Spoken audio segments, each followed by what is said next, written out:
Grabe yung lumak dyan, oh. Malapit sa clock tower.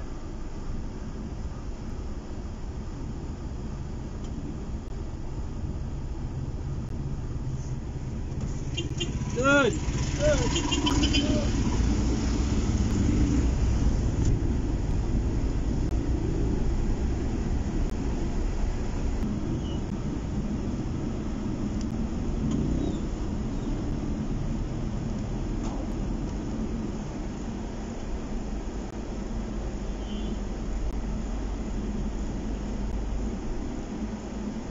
Lubak dito mga tol, lalalim ng lubak dito sa malapit sa clock tower ng Balagtas.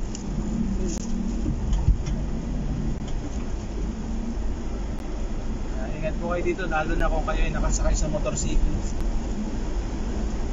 Hanggat maaari po doon kayo dadaan sa, kita nyo yung simento, huwag kayong dadaan sa may tubig kung hindi kayo sigurado.